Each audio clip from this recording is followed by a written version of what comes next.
तो दोस्तों चीन ने पाकिस्तान को 440 वोल्ट का नहीं 840 वोल्ट का झटका दे दिया है, क्योंकि पाकिस्तान की जो आखिरी उम्मीद थी सी पैक, चीन ने उस पर लगाम खींच दी है। दरअसल आपको याद ही होगा कि अब से कुछ टाइम पहले ही मैंने आपको खबर दी थी कि पाकिस्तान के अंदर चीनी नागरिकों के ऊपर जबरदस्त हमला हुआ है और उस हमले में कम से कम 5 चीनी नागरिक मौके पर ही मारे गए थे। और ये चीनी नागरिक कोई टूरिस्ट बनकर पाकिस्तान में नहीं गए थे, ना ही ये कोई अपने पर्सनल काम से गए थे। दरअसल ये सब चीनी सरकार के लोग थे जो कि पाकिस्तान में चल रहे सी पैक प्रोजेक्ट पर काम कर रहे थे एज एन इंजीनियर। जहां पर ये अटैक हुआ है वो दासू डैम प्रोजेक्ट था। दरअसल दासू में एक बांध बनाया जा रहा है इस सी पैक प्रोजेक्ट के तहत। उसी पर ये इंजीनियर काम कर अपने घर की तरफ, यानी कि जहां इनके अस्थायी घर बनाए गए हैं, वहां लौट रहे थे और इन पर अटैक हुआ जो कि आत्मघाती हमला था, जिसमें कि 5 लोग तुरंत मारे गए और बहुत सारे लोग अभी भी हॉस्पिटल में हैं जो कि गंभीर हालात में हैं। और इस हमले से पाकिस्तान कितना ज्यादा डरा हुआ था आप इस बात से अंदाजा लगाइए कि हमले के तुरंत बाद पाकिस्तान का जो प्रधानमंत्री है नवाज शरीफ, वो दौड़ा दौड़ा पहुंचा इस्लामाबाद के अंदर मौजूद इस चीनी दूतावास में, और वहां पर वो चीनी राजदूत से ऐसे मिल रहा था कि जैसे ना जाने कौन सा अमेरिका का राष्ट्रपति वहां पर आ गया है। और इतना ही नहीं, पाकिस्तान की सेना के लोग और पाकिस्तान की सरकार के बड़े बड़े लोग चीनी दूतावास में पहुंचे हुए थे, वहां पर अपनी हाजिरी लगाने और चीन का गुस्सा शांत करने की कोशिश करने। लेकिन उनके सारे के सारे प्रयास अब फेल हो चुके हैं, क्योंकि अब से कुछ ही समय पहले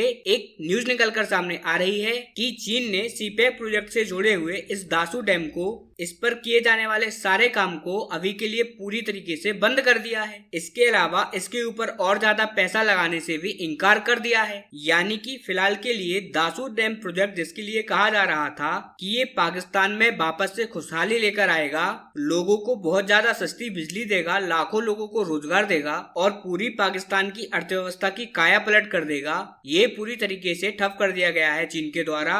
और इसके अंदर चीन की गलती बिल्कुल भी नहीं है। कोई और देश होता तो वो भी यही करता। वो इसलिए क्योंकि इसी डैम पर अब से 2 साल पहले भी हमला हुआ था और उस टाइम पर भी 8 चीनी लोग मारे गए थे। और स्टार्टिंग में पाकिस्तान क्या कहता है कि यहाँ पर तो सिलेंडर ब्लास्ट हुआ था, उसमें इन लोगों की जान चली गई। लेकिन जब चीन ने खुद अपने अधिकारी भेजे तो पता चला कि ये तो एक आतंकी हमला था। उस टाइम पर भी चीन इसका काम रोकने के लिए तैयार था, लेकिन पाकिस्तान की सेना ने नाक रगड़ी चीन के सामने। तब जाकर चीन माना था और चीन ने ये कहा था कि ठीक है, हम काम तो जारी रखेंगे, लेकिन हमारे लोगों को सिक्योरिटी देनी होगी। आप लोगों को पाकिस्तान की सेना अपनी एलीट बटालियन तैनात करे हमारे नागरिकों की सुरक्षा के लिए। और पाकिस्तान ने ऐसा किया भी। पिछले 1.5 साल से पाकिस्तान की सेना बहुत ज्यादा कड़ी सुरक्षा में यहाँ पर चीनी नागरिकों को ले जा रही थी और ला रही थी। लेकिन जैसा कि हम सब लोग जानते ही हैं कि पाकिस्तान की सेना कितनी बड़ी नाकारा है, ये अपनी हाईएस्ट सिक्योरिटी देने के बावजूद अब से 3 दिन पहले इंजीनियर्स को नहीं बचा पाई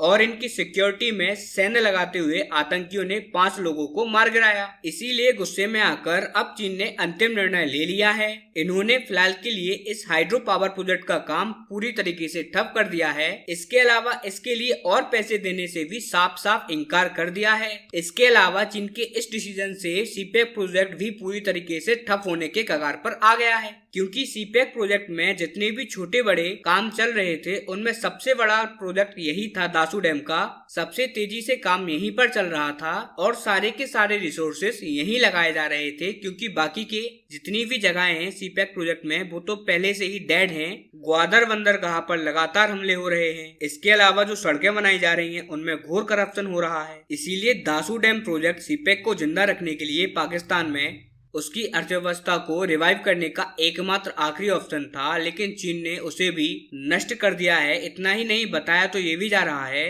कि आने वाले कुछ दिनों में चीन इससे भी बड़ी कार्रवाई कर सकता है पाकिस्तान के खिलाफ और पाकिस्तान को बड़े लेवल पर पनिश करने की तैयारी इस टाइम पर चीनी राजधानी बीजिंग में चल रहा है। और जैसे ही बीजिंग से कोई भी खबर आती है पाकिस्तान को लेकर, मैं आपको तुरंत सूचित करूंगा। तब तक के लिए इतना ही, मिलते हैं अगली वीडियो में। लेकिन उससे पहले अगर आपने इस चैनल को सब्सक्राइब नहीं किया है तो आप जल्दी से जल्दी इस चैनल को सब्सक्राइब कर लीजिए।